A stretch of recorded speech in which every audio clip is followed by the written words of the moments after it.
दोस्तों fire brand सांसद सयोनी घोष एक एफआईआर से डर गई। दाकड़ अंदाज वाले बंगाली बाला केस से घबरा गई। क्या पुलिस का डर सयोनी घोष के अंदर था या फिर सयोनी घोष को सत्ता सुख चाहिए था? टीएमसी के जो सांसद बचे हुए हैं उनमें से एक है कीर्ति आजाद है, ममता बनर्जी के साथ में खड़े हैं। खास है ममता बनर्जी के। कीर्ति आजाद का दावा है कि सयोनी घोष पर एक केस था और वह उससे डरी हुई थी, इसलिए वह बागी हुई। बागी होने के 24 घंटे के भीतर वह केस भी खत्म हो गया। यह कीर्ति आजाद का कहना है। आपने देखा होगा कि कई दिनों बाद सयोनी घोष एयरपोर्ट पर दिखाई देती है, लेकिन लुक एकदम से अलग हो जाता है। साड़ी नहीं होती है, टाइट जींस पहनी होती है, कैप लगी हुई होती है, आंखों पर काला चश्मा होता है और चेहरे पर मास्क लगा होता है। फोन पर बात करते हुए सयोनी घोष वहां से चुपचाप एयरपोर्ट से निकल जाती है। किसी से बात नहीं करती है, मीडिया से भी बात नहीं करती है। क्या सयोनी घोष लोगों का सामना नहीं कर पा रही है? सवाल इसलिए है कि क्योंकि सयोनी घोष बागी हो चुकी है। कीर्ति आजाद का कहना है कि सयोनी ने डर और दबाव में ऐसा किया है। सयोनी का जाना टीएमसी को मिली सबसे बड़ी बेवफाई कहा जा रहा है, धोखा कहा जा रहा है। टीएमसी के नेता हैरान है कि आखिर सयोनी घोष कैसे बागी हो सकती है। सयोनी घोष ने अब तक कोई ट्वीट नहीं किया, अब तक कोई टिप्पणी नहीं की, अब तक कोई भी बयान नहीं दिया है। दिल्ली से कोलकाता एयरपोर्ट पर जब पहुंचती है तो मास्क लगाकर, गोगल्स लगाकर निकलती है। ना साड़ी ना बिंदी, सयोनी ठीक वैसे ही निकली है जैसे जब वह एक्ट्रेस थी तब निकला करती थी और मीडिया से भी कोई बात नहीं की।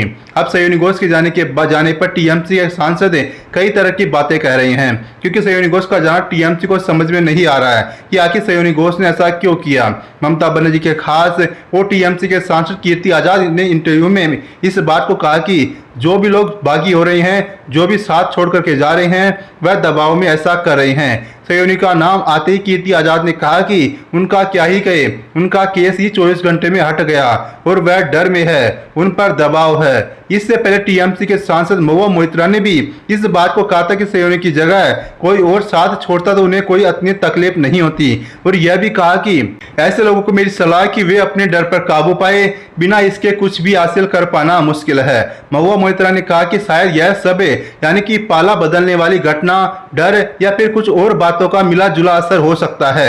आगे उन्होंने कहा कि मुझे नहीं पता कि क्या बात है, क्योंकि मैं इस बात की गारंटी दे सकती हूँ कि वह यानी कि सयोनी घोष बेईमान और स्वार्थी इंसान तो नहीं है। उन्हें पैसों में कोई दिलचस्पी नहीं है, वह सादा जीवन जीती है, हमेशा काम करते रहना चाहती है। अब केस की बात इसमें जो आई है उस पर भी बात करना जरूरी है। हर किसी के मन में यही सवाल है कि आखिर सयोनी को डर किस बात का है दोस्तों, क्योंकि सयोनी पर अभी शिवलिंग विवाद से जुड़ा एक मामला दर्ज है।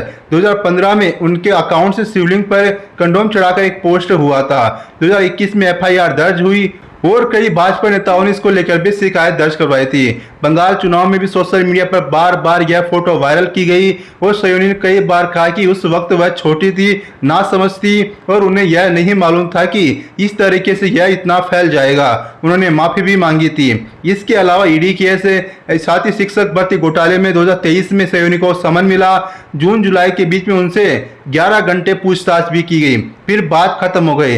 लेकिन जब बंगाल चुनाव हुआ तो सयोनी घोष डटी रही। ममता 2.0 तक उन्हें कहा जाने लगा, क्योंकि सफेद साड़ी और हवाई चप्पल पहनकर सयोनी डटी रही चुनाव प्रचार में। दिन रात सयोनी घोष ने एक एक कर दिया। धाकड़ सांसद सयोनी घोष को कहा जा रहा था, संसद में भी वह बोलती है तो गरजती है और चुनाव प्रचार में भी गरजी। चुनाव हारने के बाद भी पोस्ट किए, चुनाव के वक्त भी पोस्ट किए, सवाल भी उठाया और ममता बनर्जी हारी नहीं है, हराई गई है। हाल ही में सयोनी घोष को ममता बनर्जी ने एक बहुत बड़ी जिम्मेदारी भी दी। ममता बनर्जी ने सयोनी घोष को तृणमूल युवा कांग्रेस के अध्यक्ष पद की जिम्मेदारी दोबारा सौंपी और उन पर भरोसा जताया। लेकिन जब बागी नेताओं ने उनका नाम आ जाता है तो फिर सवाल उठता है कि आखिर सयोनी पर प्रेशर किसका था। फिर कुछ पुराने इंटरव्यू भी वायरल हुए जिनमें सयोनी यह बात कह रही कि वह राघव चड्ढा जैसी नहीं है, जिस पर खूब लोग उन्हें ट्रोल भी कर रहे हैं कि पहले जो सयोनी घोष कहती थी कि राघव चड्ढा बदल सकते हैं लेकिन सयोनी घोष नहीं बदल सकती, अब वही सयोनी घोष बागी हो चुकी है, बदल चुकी है। बहुत लोगों ने ट्रोल करना भी शुरू कर दिया। अब टीएमसी के बागी सांसदों की जो लिस्ट आई है दोस्तों, उसमें 19 सांसदों के सिग्नेचर है, बकायदा साइन है, फोटो भी वायरल हो रही है और इसमें चौंकाने वाला नाम है सयोनी घोष का। साथ में यूसुफ पठान का नाम भी शामिल है और भी कई नाम ऐसे जिन पर ममता बनर्जी को आंख बंद करके भरोसा था, जिन पर ममता बनर्जी विश्वास करती थी, जिनके कंधों पर ममता बनर्जी ने बहुत बड़ी जिम्मेदारियां दे रखी थी। अक्सर ममता बनर्जी इन सभी सांसदों के साथ चाहे पदयात्रा हो, कोई भी बड़ा राजनीतिक कार्यक्रम हो, नजर आती थी। सयोनी घोष भी उसका बड़ा हिस्सा रह चुकी है। लेकिन अब बागी लिस्ट सामने आ रही है। चुनाव के बाद जैसे टीएमसी को कोई नजर लग गई है, इससे पहले 3 जून को टीएमसी के 58 विधायकों ने बंगाल विधानसभा अध्यक्ष को पत्र लिख करके उनके गुट को मान्यता देने की मांग की, जिसे अध्यक्ष ने मंजूर भी कर दिया। टीएमसी के पास में कुल 28 लोकसभा सांसद थे, जिनमें से 20 अलग हो चुके हैं और अब लोकसभा में ममता बनर्जी के पास में केवल 8 सांसद बचे हैं।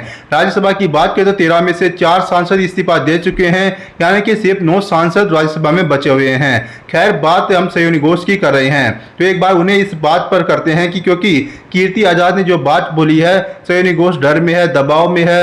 हर कोई यह जानना चाहता है कि आखिर सयोनी घोष बागी क्यों हुई। नाराजगी है, दबाव है, प्रेशर है या फिर सत्ता का सुख है? आपको क्या लगता है? कमेंट में बताइएगा। वीडियो को लाइक कीजिए, चैनल को सब्सक्राइब करना मत भूलिएगा। शुक्रिया, धन्यवाद।